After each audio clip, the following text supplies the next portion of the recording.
सभी को नमस्कार।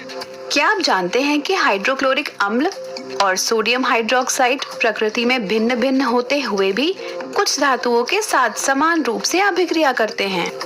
क्या आप जानते हैं कि अभिक्रियाएं क्या होती हैं और वे समानता कैसे दर्शाती हैं? आइए इस वीडियो में देखते हैं।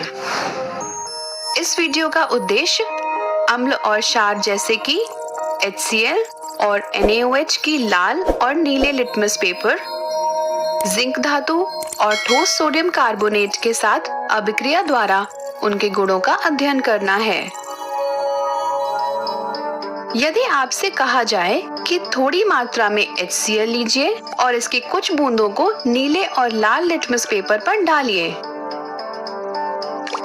हम देखेंगे कि नीला लिटमस पेपर लाल हो जाता है, जबकि लाल लिटमस अप्रभावित रहता है। इस प्रकार हम अनुमान लगा सकते हैं कि HCl एक अम्ल है जिसका pH मान 7 से कम होता है। अब हम सोडियम कार्बोनेट के साथ HCl की अभिक्रिया का अध्ययन करेंगे। इसके लिए हम दो परख नलियां लेते हैं जो एक निकास नली के माध्यम से जुड़ी होती हैं और कॉर्क द्वारा बंद होती हैं। एक नली में ठोस Na2CO3 है जिसमें जलीय HCl मिलाया जाता है और दूसरी नली में चूने का पानी भरा होता है। कुछ समय बाद आप पहली परख नली में बुलबुले देख सकते हैं जो गैस के निर्माण का संकेत देता है। जैसे ही यह गैस निकास नली से होकर चूने के पानी से भरी परख नली में जाती है, चूने का पानी दूधिया हो जाता है। इस प्रकार हम यह निष्कर्ष निकाल सकते हैं कि निर्मित गैस कार्बन डाइऑक्साइड है। आइए अभिक्रिया के लिए एक संतुलित रासायनिक समीकरण बनाएं।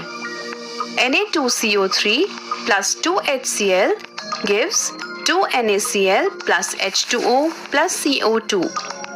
क्या आप जानते हैं कि कौन सा अणु चूने के पानी को दूधिया कर देता है? एक आणविक दृश्य कैल्शियम कार्बोनेट की उपस्थिति को दर्शाता है।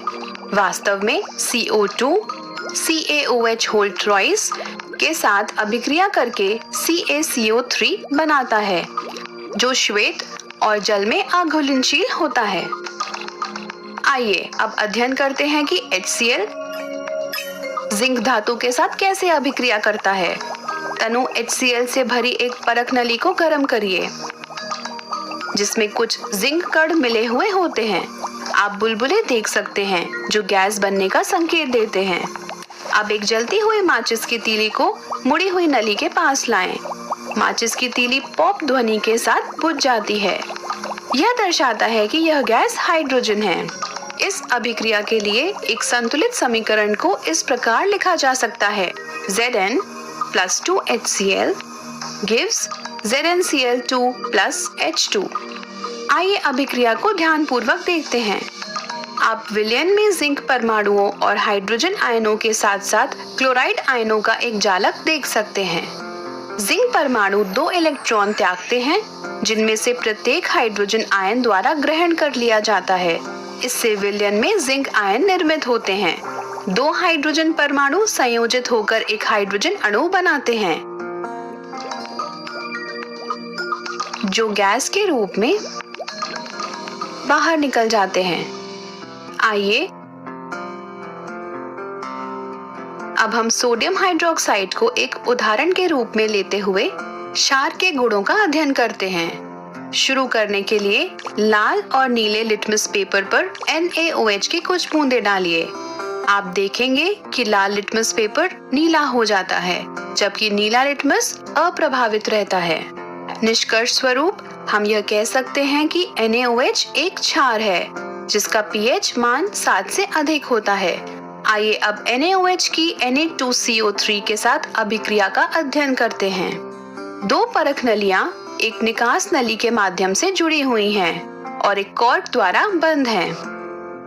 एक नली Na2CO3 और NaOH के विलयन से भरी हुई है, जबकि दूसरी में चूने का पानी है।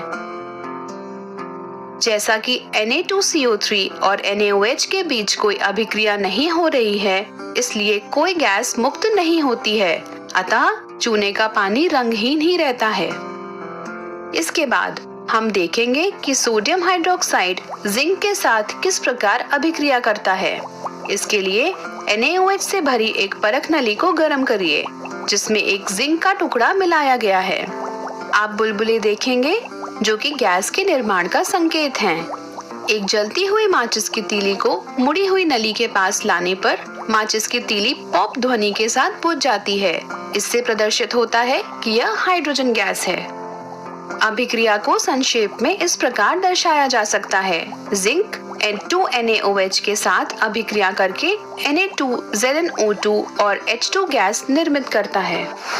सारांश: अम्ल नीले लिटमस को लाल कर देता है।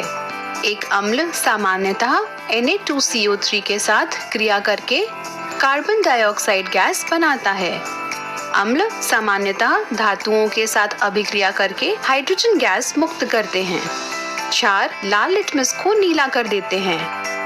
क्षार सामान्यतः Na2CO3 के साथ अभिक्रिया नहीं करते हैं। क्षार सामान्यतः हाइड्रोजन गैस मुक्त करने के लिए धातुओं के साथ अभिक्रिया करते हैं।